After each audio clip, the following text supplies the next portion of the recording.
পাহাৰৰ নৌসংগী পৰিৱেশৰ মাজত এখন খেলপথাৰ ইয়াত মোবাইল ডিমা হাছাও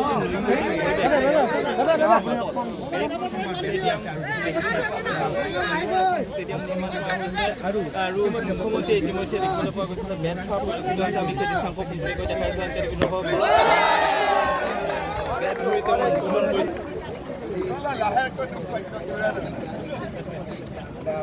ক্ৰিকেট সংস্থাই ডিমা হাছাও জিলাৰ উমৰাংচুত এটা ক্ৰিকেট ষ্টেডিয়াম বনাবৰ বাবে 11 কোটি টকাৰ অনুমোদন দিছিলে।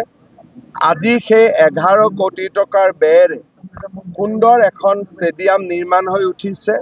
গেলাৰীবিলাক গ্ৰীণ গেলাৰী মাটিৰে বনোৱা, সেনাপতি তুলিৰামৰ নামত পেভিলিয়ন উৎসৰ্গা কৰা হৈছে। আৰু ডিমা হাছাওৰ কাৰণে আজি এটা আনন্দৰ দিন। উমৰাংচু কাজিৰঙা মানসৰ দৰে অসমৰ এখন সুন্দৰ জেগা, খুব ধুনীয়া জেগা, লেক আছে, পাহাৰ আছে, ইয়াতে ফেলকন আহে আৰু ক'ব গ'লে আমাৰ পানীমূৰাত আমাৰ কেভ আছে।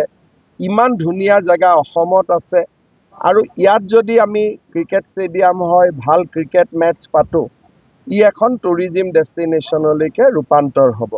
মই BCCIক ধন্যবাদ জনাইছোঁ। লগতে তেওঁলোকক মই ৰিকুৱেষ্ট কৰিছোঁ যাতে ফ্লাড লাইটিঙৰো ব্যৱস্থা কৰি দিয়ে আৰু আমাৰ ইয়াতে ফুটবল গ্ৰাউণ্ড এখনো কাউন্সিলে বনাই আছে। মই কৈছোঁ যে ফুটবল গ্ৰাউণ্ডৰ লগত চিন্থেটিক ট্ৰেক এটাও বনাই দিবৰ কাৰণে ক্ৰীড়া প্ৰতিভা নিশ্চয় ইয়াৰ পৰা ওলাব। এইবাৰ ডিমা হাছাও জিলাৰ পৰা পুলিচৰ এপইণ্টমেণ্টতো বহুত ল'ৰাই চাকৰি পাইছে। ষ্টেডিয়াম যিমানে হ'ব, ল'ৰা ছোৱালীয়ে দৌৰিব, প্ৰেক্টিচ কৰিব, সুবিধা পাব, খেলুৱৈও বনিব, পুলিচ CRP আৰ্মিত যাবৰ কাৰণেও সুবিধা পাব। মই ডিমা হাছাও কাউন্সিল, অসম ক্ৰিকেট সংস্থা, ভাৰতীয় ক্ৰিকেট সংস্থাক ধন্যবাদ জনাইছোঁ।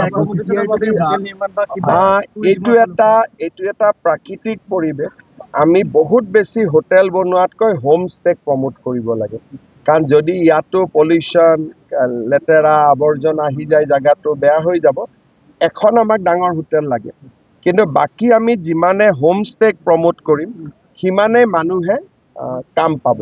সেইকাৰণে আমাৰ ইয়াত লক্ষ্য হৈছে যে আমি এখন ডাঙৰ হোটেল যদি কেতিয়াবা আহিব, কিন্তু কাউন্সিলৰ লগত মই কথা পাতিছোঁ আমি যাতে ইয়াত হোম ষ্টেক প্ৰমোট কৰিব পাৰোঁ, তেতিয়া মানুহৰ উপাৰ্জন বাঢ়িব।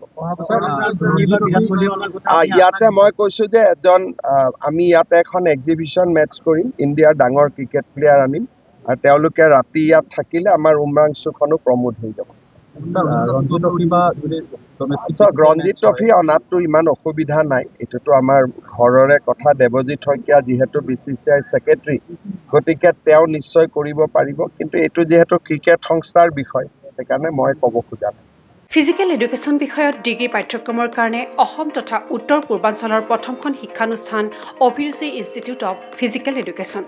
2 বছৰীয়া ফিজিকেল এডুকেশ্যনৰ BPEd পাঠ্যক্ৰম আৰু 4 বছৰীয়া BPES পাঠ্যক্ৰমৰ বাবে নামভৰ্তি চলি আছে।